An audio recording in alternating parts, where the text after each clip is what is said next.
sun beats down on the opening Saturday of the college football season. This is old hat for some, but for most, butterflies are the norm as preparation ends and the battle moves from the mind to the field. It's game day in college football, in a place where dreams are shattered for some and realized for others. At an NFL venue, college football takes center stage now. Welcome to ESPN College Football, presented by Cars.com. We're in Charlotte, North Carolina, and Bank of America Stadium for the defending ACC champion Virginia Tech Hokies and the East Carolina Pirates as we kick off the first Saturday of the 2008 college football season. Hi, everyone. Alongside Andre Ware, I'm Dave Pasch. Glad to have you with us again. Last year, the story in college football was upsets. A lot of people think that's just a harbinger of things to come. Dre, are you on board with that? I think so. I think, you know, when you look at it across the board in college football, you're going to see more and more so-called upsets because of the 85 scholarship limit. Since then, talent level has just kind of trickled down, and now it's all bets are off against anybody just becoming a mainstay in terms of dominating college football. Well, Virginia Tech is 17th in the country, but a lot of people feel if East Carolina wins this game, it would not be an upset. Frank Beamer has had an interesting week. First, he picked a quarterback. Sean Glennon will be his starter this year. He is hoping to be able to redshirt Tyrod Taylor, although Taylor will dress and made the trip. All depends on Glennon's health and his productivity. And also a problem for Frank Beamer in the secondary. Maybe the best defensive player in the ACC, Macho Harris, out today, didn't even make the trip. He hurt his foot a week ago, and they expect him to be back soon, but he will not play today. Virginia Tech will start with a football. Kenny Lewis will return the kick. Victor Harris usually returns kicks for the Hokies. And Lewis down the near sideline. Pushed out of bounds after a great return, and a late penalty flag flies in.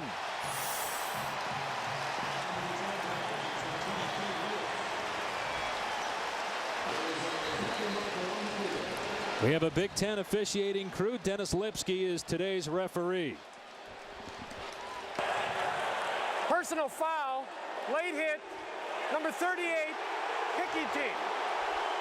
That's a 15-yard penalty, automatic first down. The nerves of playing your first college football game. Freshman Emmanuel Davis. And you see right here, just a little bit late. He's already out of bounds and coming in a little bit late and adding to the yardage on the return. But already Frank Beamer, you see his influence on this young Virginia Tech football team. Special teams, we hear it every year about Virginia Tech. At the top of your screen, you see the starting lineups for the Virginia Tech Hokies. On offense, Sean Glennon, a fifth-year senior. Like Tyrod Taylor, he was redshirted after playing as a freshman. Says that was the best thing that happened to him. Running play to Kenny Lewis, gets spanked at the 43-yard line. Big hit, but a gain of about 5 yards for Virginia Tech. Well, you wonder if it's dangerous to have your starting running back there returning kicks.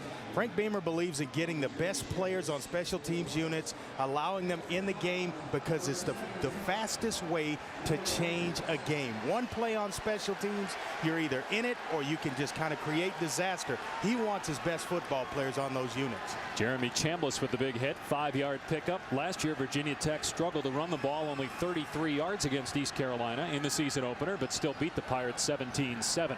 They'll keep it on the ground on second down. Lewis again, first down and more. Lewis inside the 20, bumped out of play after a gain of about 15 yards. J.J. Millbrook pushed him out.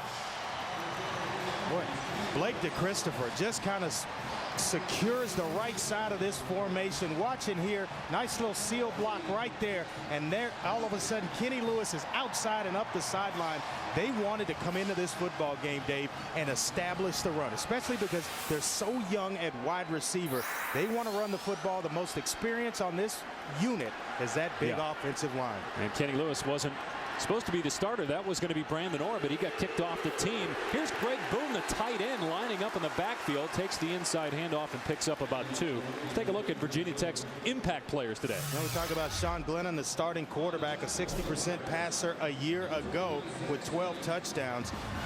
Kenny Lewis is a guy, not a whole lot of carries, but he has got a lot of talent. His dad also starred at Virginia Tech. Ed Wang moving over from right tackle to left tackle to solidify that part of of the offensive line. Yeah, he replaces Dwayne Brown, who was a first-round draft pick of the Kansas City Chiefs. Glennon's first pass, and it's intercepted on the deflection. Picked off by Quentin Cotton. 3 penalty flags fly in, and Virginia Tech turns it over on its first possession. Pierre Bell tipped it, and Quentin Cotton with the INT. Well, this is the reason right here why Sean Glennon found himself on the sideline and gave way to Tyrod Taylor last year. Right here, it's not there on the outside. Block in the back, number 98 of the intercepting team. East Carolina will remain in possession of the ball. The penalty being forced, half the distance, first down, East Carolina. When you see that experience coming through for Greg Hudson, the defensive coordinator, Quentin Cotton, they had to play a lot of young players when Skip Holtz first got to East Carolina, and now he's reaping the benefits of having done so. He's got good experience on both sides of the football in both line and linebackers on defense. And Greg Hudson, this is his most experienced unit since arriving as the defensive coordinator at East Carolina. Well, you talked about Sean Glennon as well with that interception, and you know, Frank Beamer, he'd love the red shirt. Tyrod Taylor, that may not be an option if more passes like that will That's happen. how he found his way to the sideline last year early in the season, was making some mistakes, early interceptions, and mistakes driving down the field at inopportune times. Patrick Pinkney, the quarterback for East Carolina, play clock inside of 5. Zone play action, has time, and a man wide open. T.J. Lee with a first down catch for East Carolina out near the 20 before Stephon Virgil makes the stop. Here's Andre with East Carolina's impact player. Well, you go to the quarterback. Patrick Pinkney was a 60% passer himself a year ago, 11 touchdowns, only 4 interceptions. He leads the way. We talk about out wide, his weapon, Jamar Bryant, came back as the leading receiver for East Carolina, and then going to shoulder the load in the running game. Brandon Simmons, only 11 carries, 28 yards last year, but a lot more responsibility this season. Remember, Chris Johnson had a total of 24 touchdowns last year. Pinkney making some nice moves, but Virginia Tech's too fast. Oh, put that ball away. And Cam Chancellor, one of the best safeties in the nation, will knock it out if you're not careful. Yeah, nice moves are one thing, but when you're slinging that baby around, and he's an experienced quarterback, a senior, had a nice season last year, started 5 games last year. His father, Reggie, played and started East Carolina, was a DB back in 19 from 74 to 76. Good athletic genes in that family. East Carolina will likely play Rob Cass as well at quarterback, more of a drop back passer. Brandon Simmons able to slip out of a couple tackles and appears to have the first down at the 30-yard line. Cam Martin eventually made the stop. What a nice hole up the middle, big physical run. And we see East Carolina here, the questions they've got to answer this year. Who will replace the star Chris Johnson, the 1,400 yards that he provided, and which quarterback's better? Right now, we're going to see Patrick Pinkney. He won't get the quick hook. And then, are they ready for the next level? Defeated 3 BCS teams in the last 2 years, so they can rise up and get the job done against the big boys so far. Andre, they've stumbled each of the last 2 years in conference play. 2 years ago to Rice, and last year to Marshall. Still finished 6-2 in their league as Pinkney takes off. Gets a great block on the outside by Kevin Gidry, the fullback, and Pinkney has another East Carolina first down. As well as T.J. Lee, the wide receiver, allowed him to just enough yards on the outside to just kind of get his way past the first down marker. Watch that block right there. You get the fullback here sealing. You're going to get one more block at the top right there. Just enough. Just get in the way. Sometimes you don't have to, have a pancake block to get the job done. Just body position on a guy will do it. 2.5 remaining in the opening quarter. No score. Virginia Tech has turned it over twice in the red zone. Simmons with running room, and that's got to be a concern for Virginia Tech, as East Carolina on this drive has been able to move the ball on the ground. Bud Foster, the terrific defensive coordinator, in his 22nd year on the staff, and he's been the DC since 1995. Well, they told us that Doug Palmer was their most physical offensive lineman, and that most of the success in the running game coming along that right side behind the right guard, number 70, Doug Palmer.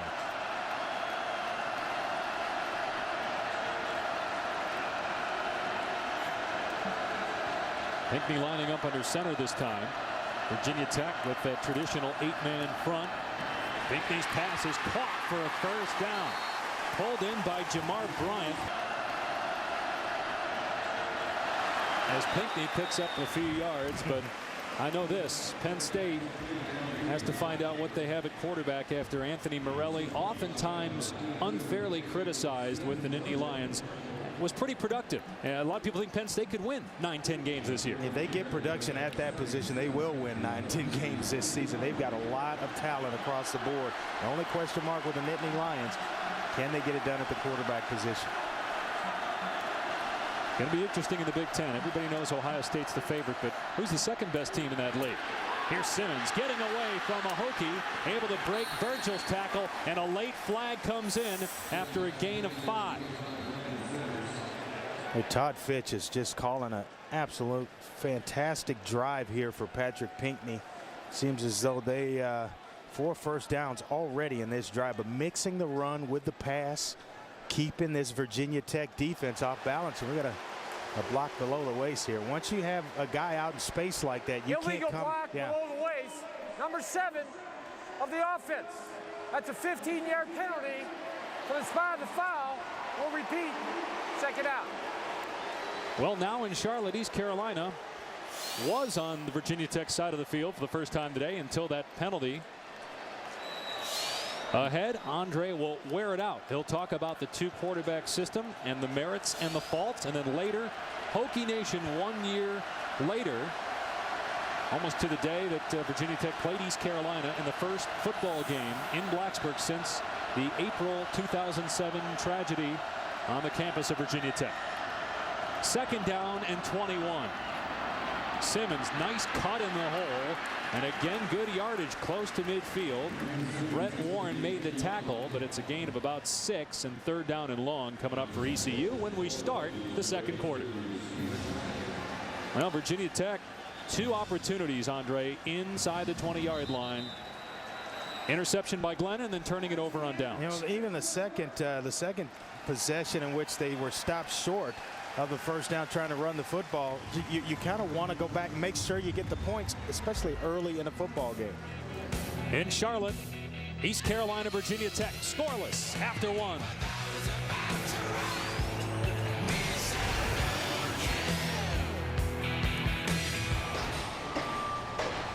Welcome back to Charlotte, a city under construction, and you could say that in a way both these teams are under construction. A lot of players on defense, especially for Virginia Tech, that have graduated, 7 starters and all new wide receivers for the Hokies. And meanwhile, East Carolina trying to replace maybe the best player in its history, and they've had some good ones, in Chris Johnson, 1st-round draft pick.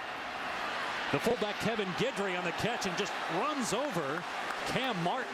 Gets back to the original line of scrimmage and well short of the 1st down. He'll bring a 4th down.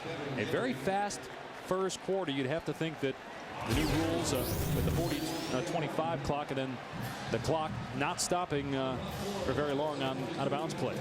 I think when you talk about that 40-second clock after each play, that's going to speed this game up, the college game up like no other. And we saw it right there. Fast first quarter.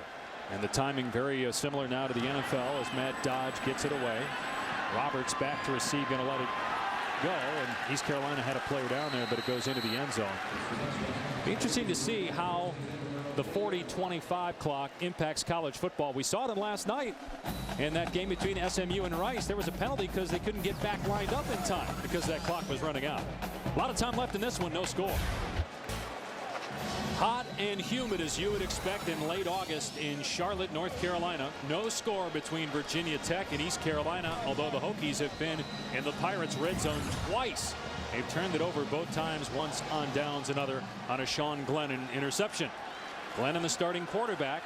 Tyrod Taylor, the plan is to redshirt him, so it's Glennon's team, says head coach Frank Beamer. And Glennon has seemingly calmed down after that interception. Couple of fakes, Glennon in trouble, and a sack back inside the 15-yard line. Scotty Robinson back there for ECU along with Marcus Hands.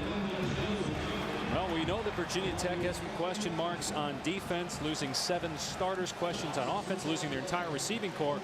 And we don't want to speculate on injuries, but Macho Harris is out today with a foot injury. If he's gone for a significant amount of time, how does that impact then Virginia Tech? Well, greatly, because you lose leadership on the defensive side of the ball as well. You lose a player in the return game, and we know how important special teams are to Frank Beamer and this Hokie football team. So you lose a great deal when you start talking about a player like Macho Harris. Remember, Harris was practicing some in the spring at wide receiver as Kenny Lewis gets back to the original line of scrimmage. And Harris is also the punt returner and the kick returner for Virginia Tech. One of the most valuable players in the country.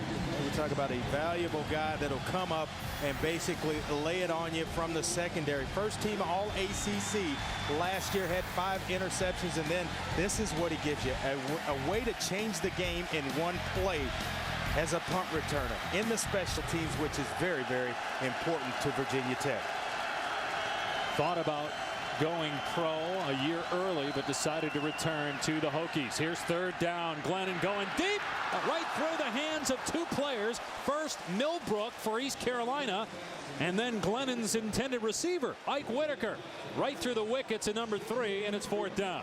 Boy, I thought Whitaker made a nice adjustment on the football and basically just had a hand-gifted interception. Nice route, escaping inside but getting back out. And right there, nice play on the ball. It was just enough to disrupt the concentration of Ike Whitaker. But J.J. Millbrook, he'll be kicking himself during the film session for not coming up with that one. Whitaker, a former quarterback, only 3 catches, as that's fair caught by Freeney. Whitaker actually the leading returning receiver with 3 career catches. And Virginia Tech and East Carolina are scoreless early in the 2nd quarter here in Charlotte. Play big-time opponents like Virginia Tech today, and then next week West Virginia comes to Greenville, North Carolina. West Virginia with a new coaching staff and coming off a Fiesta Bowl victory. Then NC State is up next on the road. And at Virginia. Virginia lost a lot of players, including Chris Long. I'll tell you what, if East Carolina can beat Virginia Tech, which I think they've shown that they can, they certainly could beat NC State the way they looked the other night, as that pass is ruled a fumble. It's picked up by Virgil. He's going to score. Touchdown, Virginia Tech.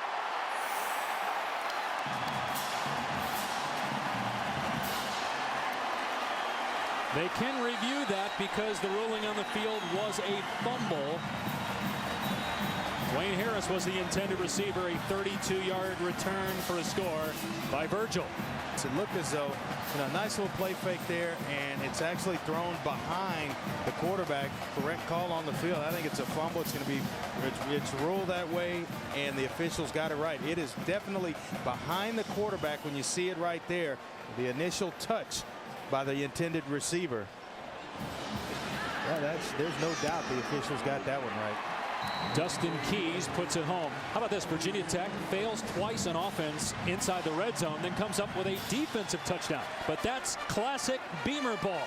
And the Hokies lead it in the 2nd quarter in Charlotte.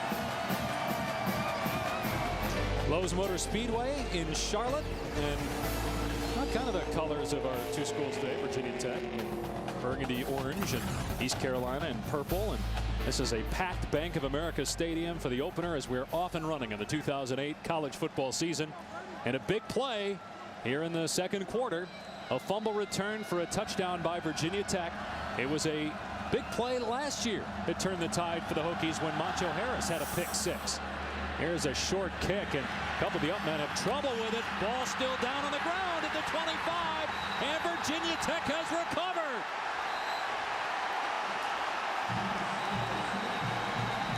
So you got Beamer ball on the fumble recovery for a touchdown, and now on special teams. Recovered by Virginia Tech's Matt Reedy. And And Tim Pisano actually just slipped. This was a bad kick. He went trying to squib it. He just kicked it badly. And, you know, you can't pick up the football. Just go down on it right now. You're trying to pick it up, make a play. But this is Virginia Tech, textbook Virginia Tech right here. It's the way you win and lose football games faster than any other way on special teams, because it's one play and it creates a momentum turn in your favor. Dalvin Mack had trouble holding on to the ball, and Virginia Tech able to get on it. First down from the 25. Kenny Lewis going to lose yardage. The Pirates all over him. Loss of about 4. All right, Reese. Meanwhile, East Carolina's turned it over twice. Virginia Tech once, and also turned it over on downs in the red zone. Here Glennon has a completion to his tight end Smith, Andre Smith, and it'll bring up 3rd down and long. A nice job there by Pierre Bell, the middle linebacker, their leading tackler, coming back this season at middle linebacker. But you know, you look at it, and now if you're East Carolina, your thoughts are on Greg Hudson, bend but don't break. You just created a disastrous situation for yourself as a football team. Now you just want to hold to a field goal attempt. Small win it would be for East Carolina if that's the way it plays out. Especially considering this is the 17th play in plus territory for Virginia Tech. Glennon hit as he throws. First down Hokies inside the 10. Again, Andre Smith, only 6 catches last year, has 2 on this drive. Boy, he stood in there like a senior quarterback would do. Emmanuel Davis coming off the corner on a corner blitz. Right there, you see him right there. Nice path to the quarterback. Glennon standing in there, looking strong down the field, never fazed by what's coming from his blind side. Hey, taps him on the helmet. Hey, let's go. Sometimes you don't feel those until Sunday afternoon when you're in the whirlpool. Glennon going to hand it off this time. Broken tackle, and then Darren Evans down at the 5-yard line. Pickup of 3. Van Eskridge, nicknamed Friendly Fire by his coaches, because if you're a teammate and you're in the area of him, he might hit you. He made the stop. Well, I like Darren Evans, the job he's doing. The redshirt freshman came in this game, you know, about midway through the first quarter. He's actually checking out, but was a highly recruited player, strong, powerful runner. Set an Indiana high school record for touchdowns. One of those parade All-Americans we mentioned earlier. Well, nearly fumbled on that play, so Kenny Lewis comes in here on 2nd down and goal. Lewis gets dragged down. Beautiful play. Middle linebacker Pierre Bell, a 3-year starter for East Carolina's defense. Another 3rd down and long coming up. 3rd and goal for Virginia Tech. Well, when they come to the sideline, what Greg Hudson's going to preach is get yourself off the field on 3rd downs. You know, they had a 3rd down and long situation, allowed Sean Glennon to complete a pass and pick up the 1st down. Now you're right back in that situation again. 3rd down, hold them to a field goal attempt. 9 starters back for East Carolina defense. Looking pretty good so far, right? They've just been on the field a little bit long, and the cramps start to settle in the first game of the season with temperatures like this. Yep, in the 80s and humid. 3rd down and goal. They run it. Lewis breaks the tackle and scores. Touchdown, Virginia Tech.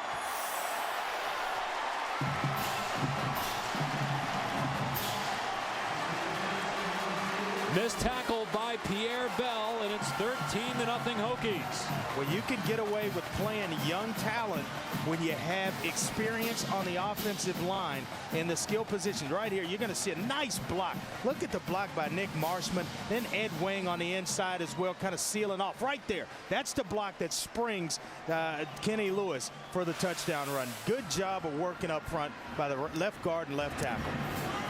Keys makes it 14-0 Virginia Tech, and it could be a lot worse when you consider that the Hokies turned it over twice, including once on downs inside the red zone.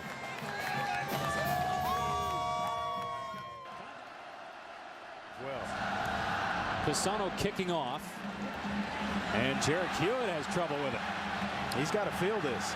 He does at the 2. And he's not going to get back to the 10. Virginia Tech all over it at the 8-yard line.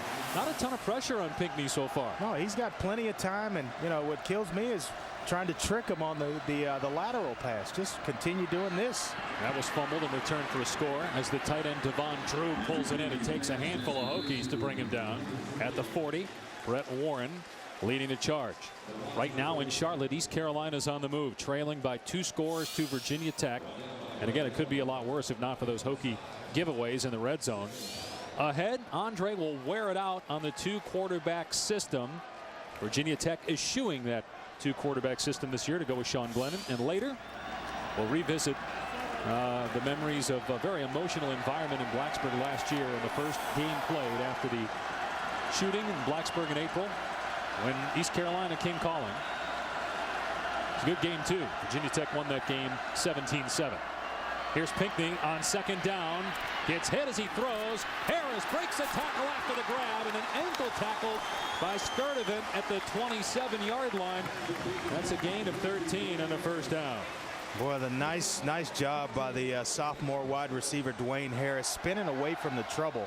And you're going to see him here. Nice little hitch route. He's just a little safety valve out wide, staying away from the traffic. But right there, give it, take it away, and then get right up the field. Don't continue to dance. Go get some positive yards.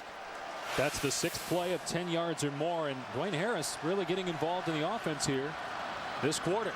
Pinkney on the run to the short side of the field, and Virginia Tech all over it. Pinkney still got about 3 or 4 yards. Cordero Thompson lost 40 pounds in the offseason. Made the tackle. His nickname was Taco, not called that as often these days with the shedding of the weight. Well, I love this drive that East Carolina's put together, mixing up run with the pass, and you'll often hear me say that with keeping a defense off balance. You're trying to dial up tendencies of what the offense is going to do, guessing maybe it's a run in this situation. No, all of a sudden Pinkney pulls it up and throws the football, and then vice versa. Nice job of play calling in this sequence. Todd Fitch in his 2nd year as the offensive coordinator. There's a hole down the middle of the field for Brandon Simmons. He's going to come up very close to the first down marker. Stephen Friday, a defensive end, had to make the play downfield. Patrick Pinkney, perfect 7 of 7 passing, and a little banged up after this hit. Yeah, a bunch of white jerseys coming in there to clean things up, and they see that quarterback turn up towards the line of scrimmage. He is fair game, especially if he's running the football, trying to get positive yards. But now, to continue this drive, they need to cash in right here on a 3rd and short. Shown that he can run and pass, and remember, he's not supposed to be the passing quarterback of the 2 that East Carolina has. Rob Cass the other. 3rd and 1. Great play by Cam Chancellor. There's a penalty marker down. A lot of people think Chancellor is one of the best safeties in all of college football. I think this is going to be an illegal shift on East Carolina. Yep. This one's going to come back. Be a little bit longer 3rd down and short situation here. All right, time now for our first edition of Wear It Out. Andre, you're going to talk about the 2-quarterback system.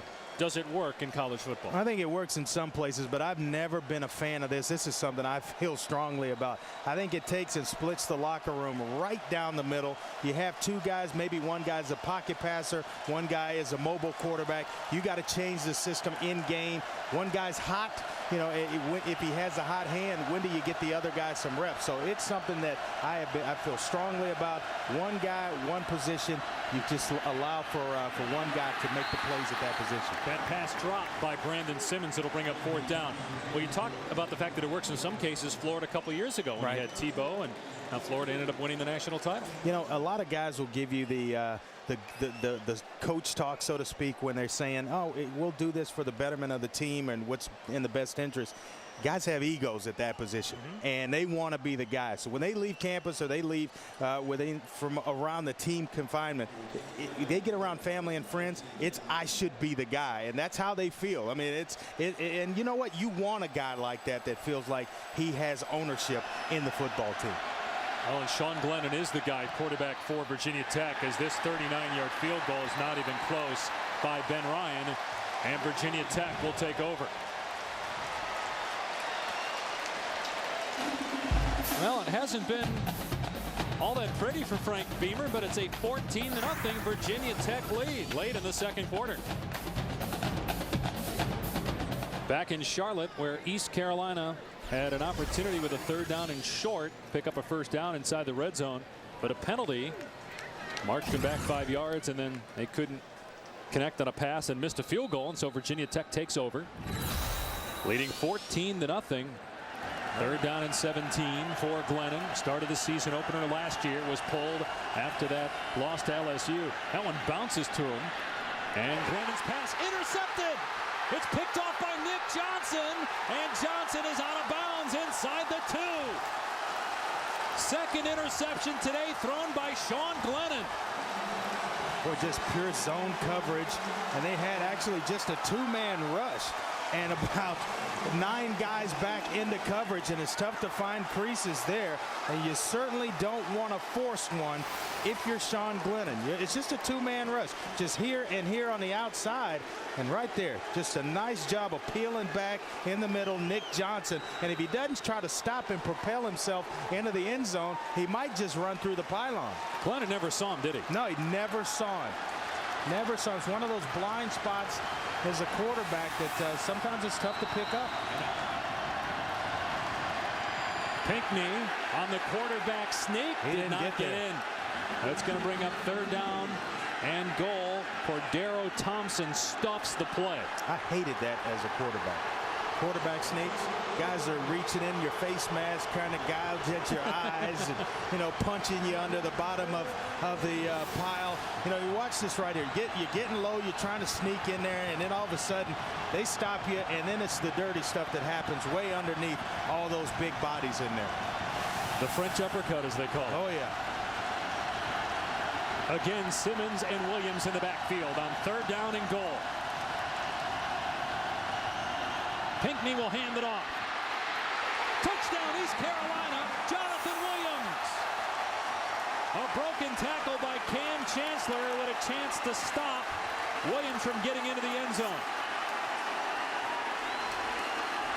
They go behind the only senior on that offensive line, Stanley Bryant, the left tackle. The guy with just about the most experience on that big offensive line for East Carolina. And Jonathan Williams, one cut and then up the field. East Carolina, Dave, right back in this ball game. You talk about a momentum shift. Virginia Tech with the momentum certainly favoring it, and then the turnover by Glennon. The extra point just squeaks through to make it 14-7. But a missed field goal by East Carolina. Virginia Tech comes right back, turns it over, and the Pirates punch it in. They're within a score late in the first half in Charlotte.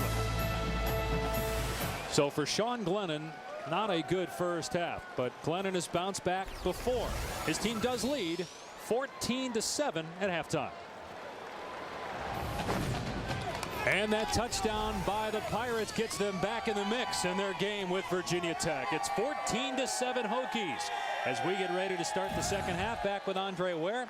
I'm Dave Pash. And what, in your mind, was the difference in that first half? I think turnovers and where Virginia Tech got their turnovers to create scoring opportunities for East Carolina. They've got to quit making the penalties at bad times and bad situations, 3rd downs and shorts that make converting and moving the chains a little bit more difficult. So both teams 2 turnovers. It's just been Virginia Tech getting the better field position with their turnovers. Going to be really interesting to see how Sean Glennon bounces back this half at the quarterback position. He knows it's his job. Their intent is to redshirt Tyrod Taylor, so he's got to come out and perform. Otherwise, they'll take that red shirt off if it's not going well. Unless you start unless he continues to make those mistakes and those thoughts of Tyrod Taylor coming in to replace me start creeping into the back of his mind. But yeah, it's his job. I believe, with a 14-point lead, it's easy to leave Sean Glennon in the football game. Now it's getting a little bit closer. Now Glennon has been through this before. Struggled early last year, got pulled in favor of Taylor. Then they split reps at quarterback, and then he did great, leading them to an ACC championship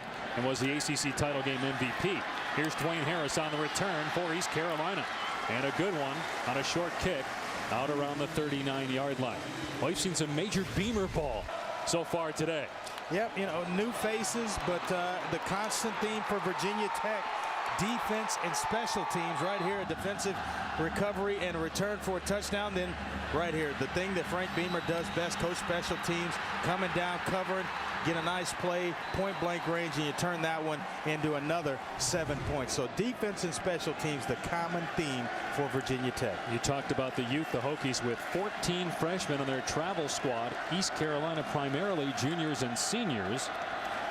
But the youngsters have the 7-point lead. East Carolina ran it well in the second quarter, and they go back to that Brandon Simmons across the 45. Got about 7 on first down. Talked about the turnovers and the penalties for East Carolina. And look at the yards per play. And East Carolina right now looks like the better offensive team than Virginia Tech. No doubt about it. They dominated in terms of statistics. 5.6 yards per play to just 3.8 for Virginia Tech. But they've gone back to what they were doing best, and that's giving Brandon Simmons the football. I think you hit it. Every time they've tried something a little bit fancier than normal, they struggle, and they either turn it over or have a negative play. And hard to run to the outside like that against Virginia Tech. So much speed. And Sturdivant, who's been waiting his turn playing behind Xavier Adibi, made the play on Simmons. Yeah, he was playing basically behind an All-American, and it's just taken a while for Pernell Sturdivant to get himself in. But he's contributed mostly on special teams the last few years. And you talk about trying to run outside on this Virginia Tech defense. It is built on speed. So many fast guys on the outside for Virginia Tech. Maybe their fastest, Macho Harris, is not here. The outstanding All-American defensive back and return man out with a foot injury as they run Simmons for the 3rd straight play. And he gets the first down to midfield. Sturdivant with a tackle again for Virginia Tech. Well, they're going behind the left guard Corey Dowless as well as Stanley Bryant, the left tackle. And a great deal of success. We saw the touchdown run for Jonathan Williams to that same side. But here's what Macho brings. Everything. Yeah, everything. 5 interceptions, 11 pass breakups a year ago. 100-yard kickoff return for a touchdown. He returns punts as well, and practiced some this spring at wide receiver. So a very, very important guy on this football team. Hurt his foot in a scrimmage a week ago Friday as Pinkney takes off and didn't want to go out of bounds. Took on the hit and got about 6 yards. Cam Martin is there, but Macho hurt his foot, his left foot. It's in a boot. And the Hokies are hopeful that it is not a long-term injury. Well, it causes you to have to shuffle the cards in a lot of different positions. Now in the secondary, you know, who was the nickel defensive back coming in, and in when punt returns, now another guy's got to elevate himself up. If there was a package in for this game at wide receiver, now you have to throw that one out of the window when there's no Macho Harris. Bud Foster loves to coach young guys. Of course, he'd love to have all seniors on defense, but he really relishes the opportunity to teach young players. An excellent football coach. They run Jonathan Williams, and he's close to the first down marker. Brett Warren on the stop. Now, we talk about lingering questions for Virginia Tech. We talked about Xavier Adibi, first team all ACC. Chris Ellis, another first teamer last year. Brandon Flowers, drafted in the 2nd round by Kansas City. 7 starters off that defense are gone. 13 players in all in the NFL for Virginia Tech from last year's team. A lot of talent exited stage left into the NFL, and trying to replace that, that's tough. Williams picks up the first down for East Carolina Friday on the tackle. Don't forget too, Virginia Tech lost its starting running back. Brandon Orr was likely going to be the #1 tailback and split some time with Kenny Lewis, but Frank Beamer suspended him after several off the field issues.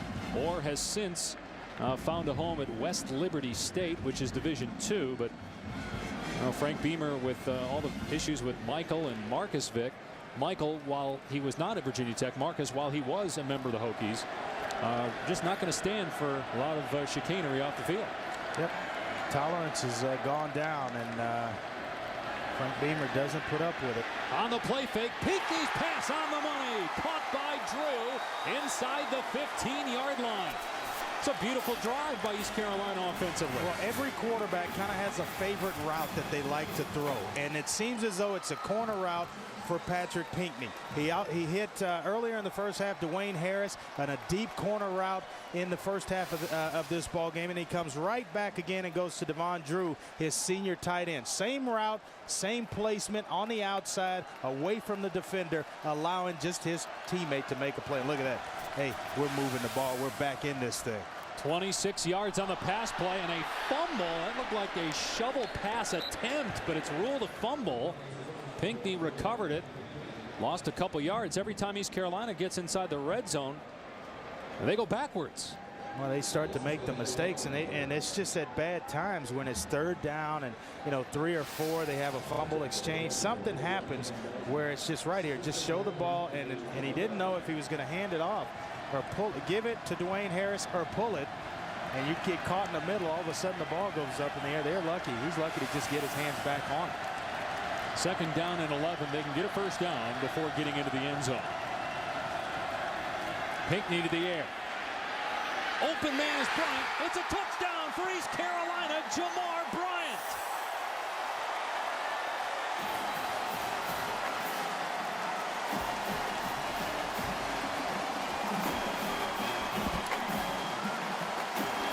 Well, Dave, this is a fabulous job by the junior wide receiver Jamar Bryant. It's a pump fake, and you're trying to get to the corner of the end zone. Well, the defensive back is going to be high over the top in this area. Watch Jamar Bryant adjust to this. Instead of running to be covered, he pulls up and gives his quarterback an area to throw the football in. Excellent job of communicating with the quarterback by the wide receiver. Extra point attempt is blocked. Virginia Tech's going to get 2 points out of it. Beamer ball at it again. Stephon Virgil, who had the fumble recovery for a touchdown, now gives Virginia Tech 2 more points.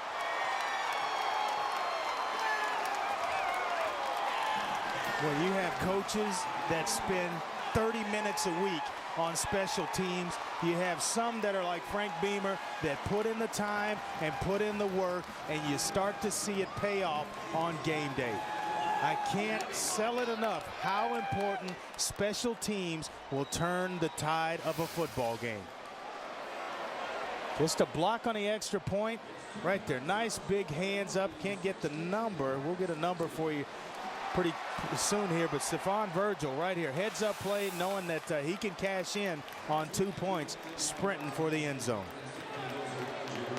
118th block under Frank Beamer for Virginia Tech, and Virgil now has accounted for 8 points, a touchdown, and now a 2-point conversion.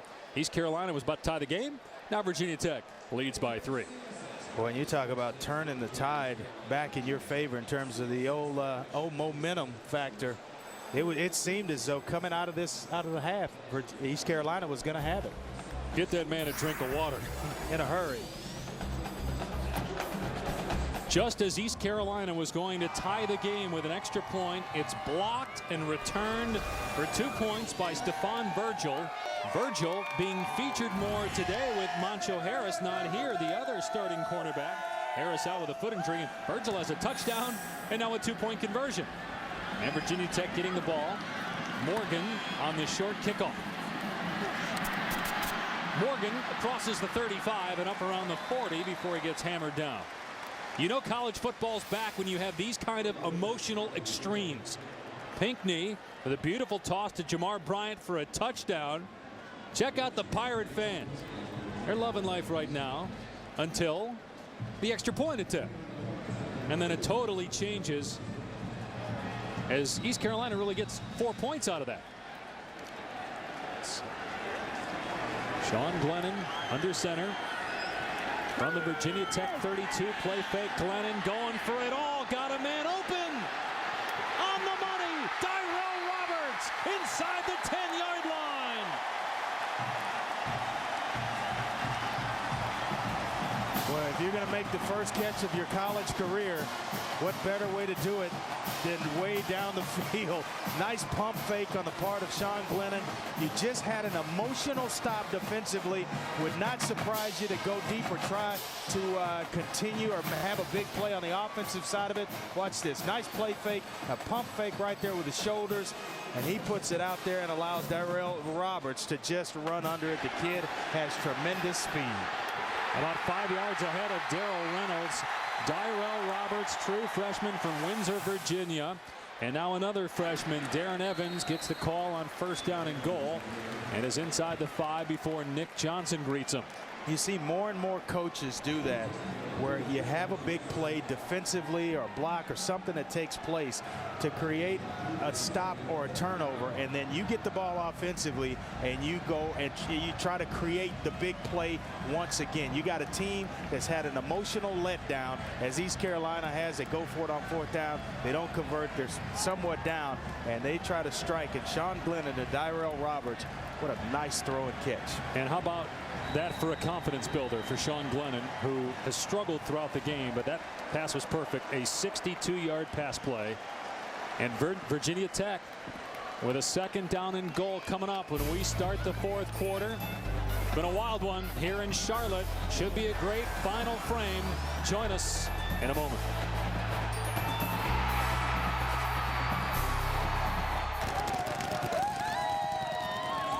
The 4th quarter of the first college football Saturday of 2008, and the first game on ESPN. Virginia Tech leading East Carolina by 3, and on the doorstep for 6 more. Running play, Evans, touchdown, Virginia Tech.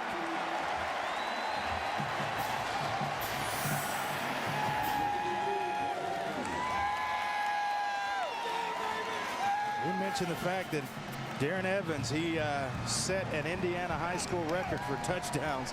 He knows he can smell the goal line. Young man's just got to get some reps. 6 foot, 210 pounds. He's going to be a tremendous player for Frank Beamer. We talked about the youth on Virginia Tech on offense especially, and how about 2 freshmen, Dyrell Roberts, a 62-yard reception as that point after was no good, missed wide to the right. So you have Roberts, and then you have another freshman, Darren Evans, coming through on that drive. They're young, yeah, but they're talented, and they lead by 9. Early 4th quarter. Missed extra point, though. See if East Carolina could bounce back.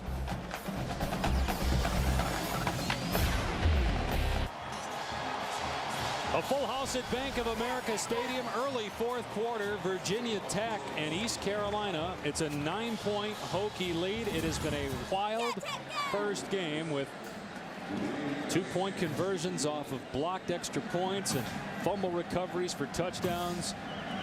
A couple of interceptions thrown by Virginia Tech quarterback Sean Glennon, but a great bounce back for the 62-yard bomb that set up a touchdown run on that last drive. Dwayne Harris on the kick return for East Carolina, tripped up and out to the 22.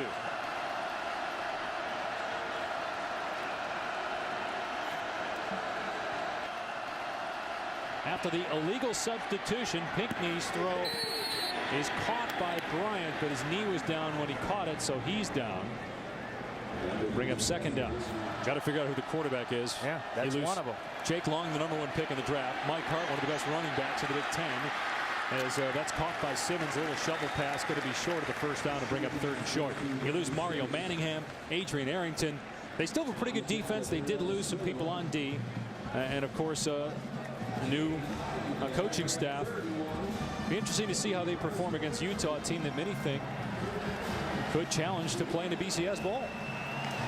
Yeah, Utah is going to present a problem. Even going into the big house, you figure that's there's home field advantage there. Yeah, there is, but they're playing a solid football team in Utah.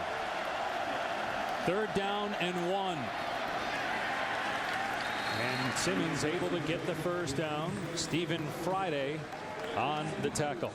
Now we're talking about Michigan and how it will do this year, and a lot of people think that USC, the other team that will be playing on ABC at 3:30 against Virginia, is a national title contender. Tell us who you're picking to win the championship. I'm going with the Oklahoma Sooners. I think Bob Stoops has got enough defensively. He's got one of the best quarterbacks in the entire country in Sam Bradford. They've got a running game. You've got the offensive line that may be the best that he's had since he's been at Oklahoma.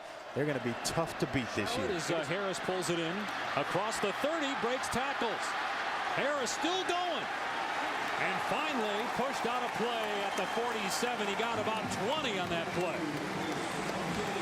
Got to figure out how to get the football to Dwayne Harris a little more often. He seems every time he touches it, he makes a big play. Nice little swing pass. They tried to do this earlier, and he put it on the ground. Nice little play fake. This one is in front of the quarterback when he catches it, so if it would have been incomplete, it's just, or he puts it on the ground, it's an incomplete pass. But nice job after the catch of making something happen.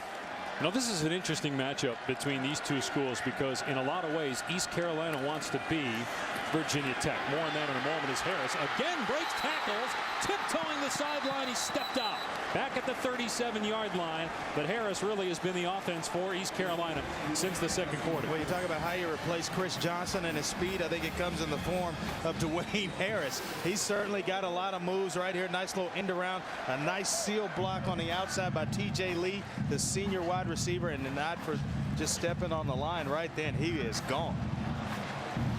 here. Right here. Get him out on the edge and let the speed take over. Put the ball in his hands. Sorry, Andre, that was the previous play, and then the last play you just saw as well. Third straight possession. They've been across midfield. No points to show for the last 2 trips.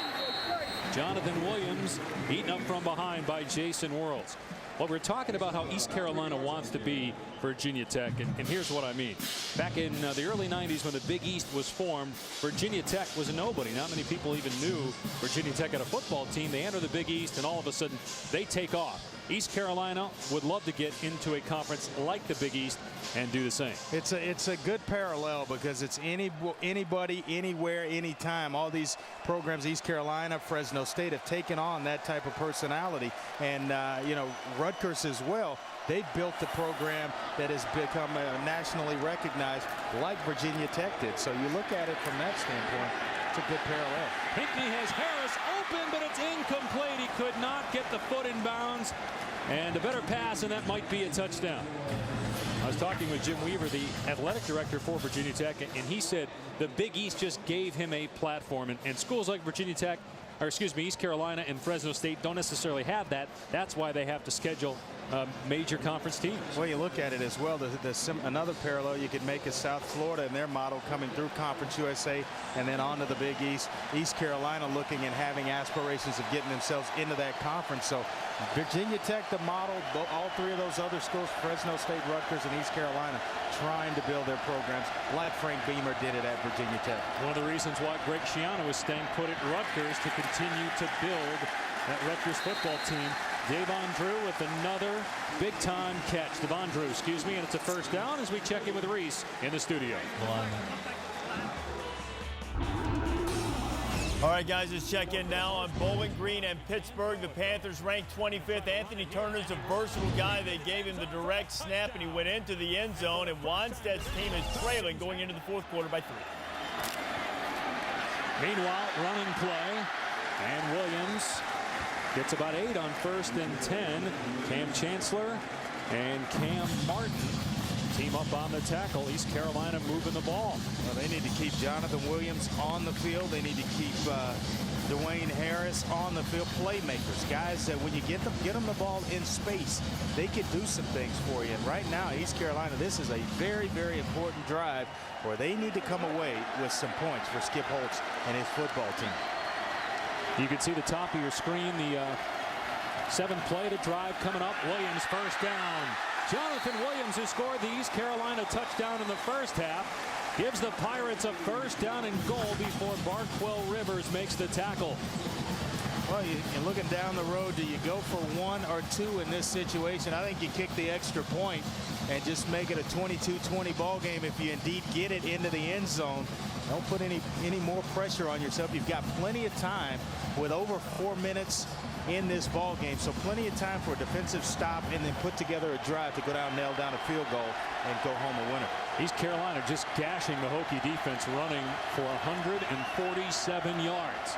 They'll keep it on the ground with Williams, and he powers to about the 3-yard line. Plenty of time on the clock. Jason Worlds on the tackle. This could be a problem for Virginia Tech this year if they can't stop the run when they get to the ACC. Now they're going to be tested. That young unit of Bud Foster, you see him there, the defensive coordinator for Virginia Tech. A lot of young players on that side of the ball this season. 2nd down and goal from the 3.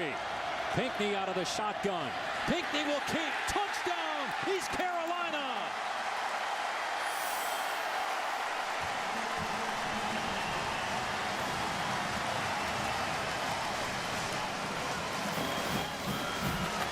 Well, excellent play fake underneath by Patrick Pinkney. Watch him here. This holds everybody inside, and they've had so much success going to Jonathan Williams with the handoffs that the entire defensive unit goes with the play fake, and it allows Patrick Pinkney to walk himself into the end zone. We have got a ball game. Great block by the tight end J.R. Kramer on the outside, and now Ben Ryan, a walk-on. And that has not been a gimme today, but he puts that one through. Remember, he had one block that was returned by Virginia Tech for 2 points. And guess what? The difference in the game right now is 2 points. Frank Beamer's Hokies leading by 2. 3:36 to play in the 4th in Charlotte. East Carolina Pirates have pulled within 2 of Virginia Tech. It's a block extra point. It was returned by 2 points, for 2 points by Stephon Virgil for the Hokies. Right now, the difference in this game, a lot of time left. Each team with 3 timeouts, 3.5 to play in the opener here in Charlotte. Plenty of time when you talk about 3:36. Both teams have full complement of timeouts, so they're going to be able. Greg Hudson stop Virginia Tech, and then get themselves some timeouts. Hokies have struggled in close games since 2001. Yep. Of course, a lot of those games have been in conference. Lewis waiting for it at the 14-yard line. Lewis almost ran into a teammate and then runs into 2 opponents. Taken down at the 25-yard line. Dalvin Mack, the first man there for ECU. Well, some good football games there at Utah, at Michigan, Alabama, and Clemson getting it on. And one we were a part of last year, Illinois and Missouri. A little bit more under the radar last year than it is this year. No secret this year, is it? 2 BCS teams from a year ago. Virginia Tech will keep it on the ground with Lewis. Taken down in the backfield. Jay Ross penetrates and makes the tackle, but there is a penalty flag down. It might be face mask. Yeah, it looks like it's gonna be a face mask. Personal foul, face mask, number 90, defense. 15-yard penalty, previous spot, automatic first down. Remember, no longer a 5-yard face mask. They've eliminated the incidental. Yeah, if you touch it, it's a face mask. And right here, number 41, Zach Slater. Who is that in there? Number 9, big number 90 gets a handful of face mask. Jay Ross. If you just let go, it's not a penalty anymore. But the fact that you had the tug or the pull, that will signal the official. Then he'll throw the flag because there's no more 5-yard face mask in college or pro football. And really no need to do it because you're just trying to make a play, but you had other guys around the football. They had him nicely pinned in for a nice stop, but Virginia Tech going to get some good field position here. Take a timeout as well. And this may be an issue where the play clock comes into effect with the new 40-25 there. Now the 40-25 play clock, and that forces the Hokies to use a timeout. Sean Glennon, I think in the first half he wouldn't have minded being up here with us. 2 interceptions, just 8 of 12, but he stepped up in the second half, had a 62-yard pass play to Dyrell Roberts. Lewis unable to get to the outside on East Carolina's defense. It's going to be an interesting next 3 weeks for East Carolina. Obviously, they're in this one, still could win it. They got West Virginia next week at home. That's on ESPN. And they got NC State on the road and at Virginia. Skip Holtz's team is going to be certainly on the radar in college football if they win this game with their upcoming schedule. Well, yeah, and then going to West Virginia, if you win today, it surely puts a better taste in your mouth going to West Virginia next week. You go in there and all of a sudden they take care of business. You start the season 0-2. Even that North Carolina State game gets a little bit tougher. NC State getting hammered by South Carolina Thursday night on ESPN. Lewis, nice catch out of the backfield. That was a high throw by Glennon, and just nowhere to go. 5 Pirates in the backfield. We'll see if ECU calls a timeout here. Yeah, he does. And I'm wondering, I actually thought they were going to call the timeout after the play on first down. They finally get to it here. And they've got it right around 2 minutes left. 2:04 left on the clock. A long 3rd down situation here for Virginia Tech. So 3rd and 19 coming up for Virginia Tech. We talked about this key play. What happened here? Well, nice block on the part of Virginia Tech. And then Stephon Virgil takes it back for the 2-point. That's the difference in the ball game right now. You subtract 2 from Virginia Tech, add a point to East Carolina, and it's a different outcome. You know, Andre, we've seen as you look at some of the big plays by Virginia Tech on defense and special teams. We've seen some misplacements, missed blocking assignments on special teams. How much of that is because it's the first game, or is it something else? Well, I think it's because it's the first game. You're trying to iron out a lot of things and just basically get through the game mistake-free or limit the amount of mistakes you can make. a lot of these kids there, so this is their first time on the field, so they don't really know how to react in the circumstances. They run it on 3rd and 19. Lewis gets about 6, and East Carolina is going to call another timeout. They'll get the ball back. Just under 2 minutes to go and 1 timeout remaining. Now, regardless of what happens today, Frank Beamer, I'm sure, will have a smile on his face because his son Shane's wife gave birth on August 21st to Frank's first granddaughter, Emma Sutton Beamer. Although in talking to Frank this week, you could tell he was really focused on football. He couldn't remember his granddaughter's name. Yeah, it was the newness of the whole entire situation with his granddaughter. He got hung up there for a minute, but we shifted gears on him a little too quick. We went from football to family stuff, and congratulations to Coach Beamer. I'm sure Frank got a chance too to see his daughter Casey, who lives here in Charlotte and works for the NFL team, the Carolina Panthers. His son Shane has gone into coaching. Well, Bud Foster, to see how his young defense is going to react against an experienced offensive unit here in the final basically 2 minutes of this ball game. Can they hold up against Patrick Pinkney and this East Carolina Pirates offense? Bowden gets it blocked, and it's picked up by T.J. Lee. East Carolina takes the lead. Touchdown Pirates.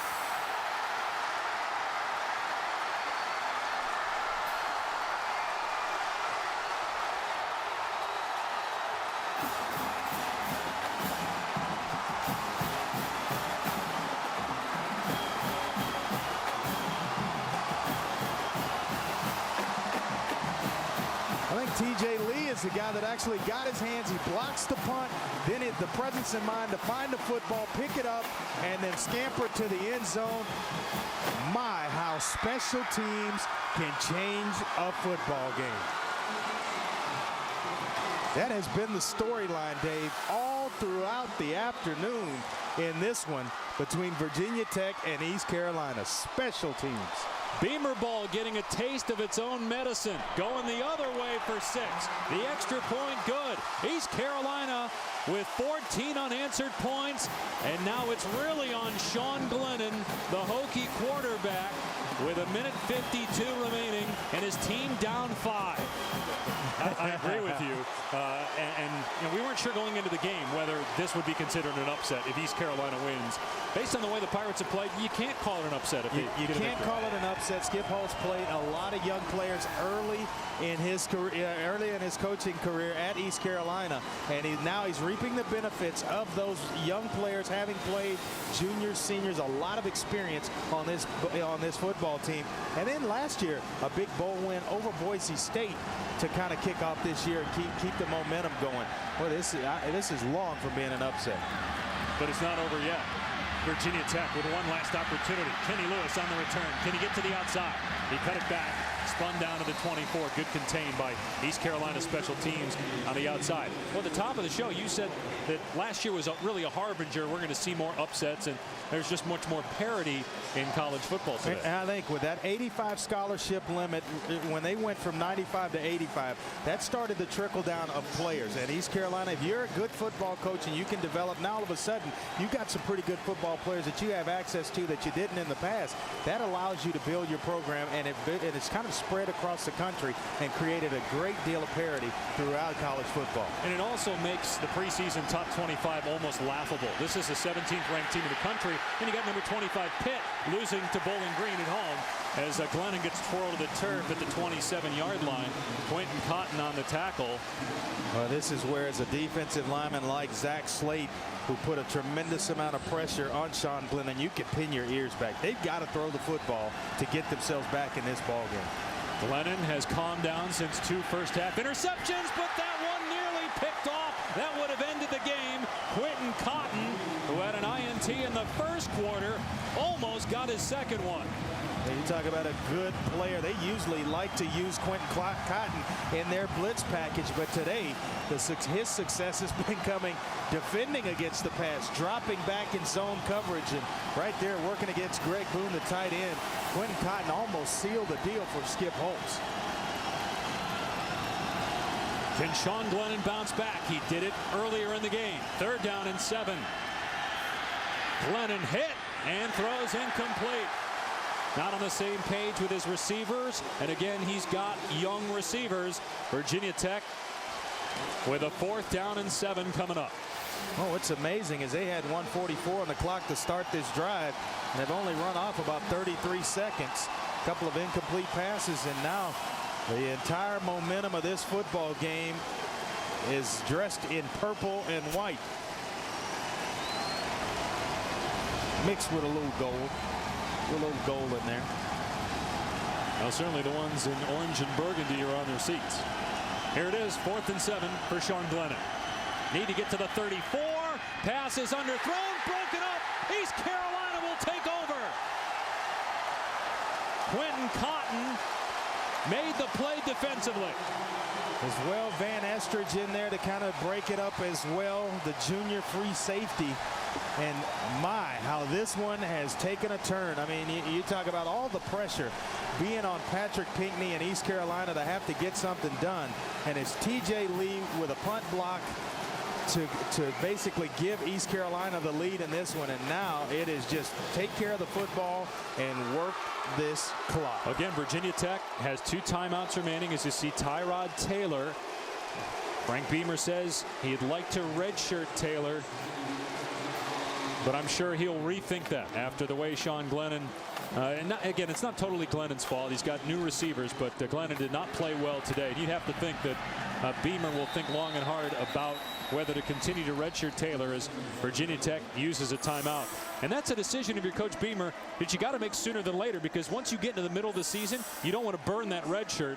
So if he's thinking about taking the red shirt off of Ike Taylor, or Tyrod Taylor, thank you. It's going to be something you would think would happen in the next week or 2. Well, I'll tell you this, Glennon's not playing with a lot of confidence right now. That last drive, you know, the ball was flying into places where receivers weren't, or when it was at a receiver or around a receiver, there were plenty of purple jerseys there to make plays on it. So he's a guy right now, you got to worry about Sean Glennon's confidence. But he has bounced back before in previous seasons. And, of course, this wasn't his fault. Special teams breakdown by Virginia Tech. How often does that happen as T.J. Lee blocks it and returns it to give the Pirates the lead? 1 timeout remaining for Virginia Tech. And there still may be some time on the clock when East Carolina has a 4th down. Based on how it's setting up right now, that's if Virginia Tech can keep them from getting a 1st down. They'll call timeout here. So 52 seconds left. And they run it down to 51, so they're going to have to run a 4th down play. It's 3rd down right now. You know, if you're coaching in a situation like this offensively, yeah, you want to milk the clock, but I don't think you stop playing yet either, because of the timeouts for Virginia Tech as well. A field goal would basically seal the deal here. You know, there's not a lot of time for a long drive and things of that sort. I think you continue to play football, protect it. They've got Brandon Simmons in. He's a senior running back. He'll protect the football. You go away from the youngsters because they hadn't been in this type of situation. Brandon Simmons, give him the football, but still maybe a bootleg with Patrick Pinkney, something unexpected where it eats up time as well and gives him the ability to get out on the corner and make a smart decision from the quarterback position. Well, Virginia Tech can't stop the clock, but if they can stop East Carolina here, it would take the clock down pretty close to zeros for a 4th down play. Well, he has been just about automatic today. 19 of 23, 211 yards, and a touchdown pass. And also 1 rushing as East Carolina keeps it on the ground. So Simmons is tackled. There's going to be about 8 seconds on the clock, and East Carolina will have to snap it one more time. Maybe they'll call a timeout and try the field goal, but would you risk that? I mean, what if it's blocked in return for a touchdown if you're East Carolina? Why don't you just run the play and force, even if you don't get it, force Virginia Tech to go 75 yards in 3 seconds, as opposed to having an opportunity to get it blocked again? Yeah, you know, it's a good question, but right here, I'm thinking they're going to run it down, then he'll call the timeout. I still may run a play and then just turn the ball over to East Carolina down here. Would you risk it? Would you try the field goal and then again have the opportunity potentially to have it blocked in return? Because if you don't get it here, you got 6 seconds left. Right. The clock will stop if they turn it over on downs, but there's only going to be about 3 seconds on the clock. With the time, I think you just run the play and then turn the football over to Virginia Tech. I wouldn't try the field goal in a sense here. It's a little bit less time. If there's more time on the clock, absolutely, I'd try the field goal. But with just 6 seconds, just run the clock out. Try to put the pressure back on Virginia Tech to have to go to the distance. All right, based on what you've seen today, how good is East Carolina and how much work does Virginia Tech have to do? Well, I picked them to win the eastern side of Conference USA, not only the eastern part of the Conference USA, but Conference USA as a whole. They have been building towards this, and this is going to do wonders for their football program in terms of confidence. And these players right now still yet to be over. Simmons on the carry to the 22, and the clock hits 0. It's over. East Carolina has, I don't know if you want to call it an upset, at least on paper it is, but on the field, the Pirates were the better team today, and they win it 27-22.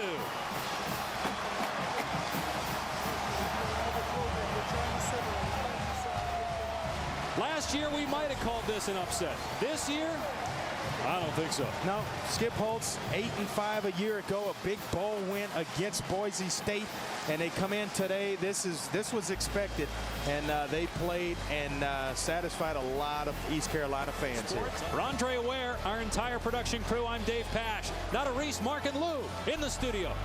How about that, fellas?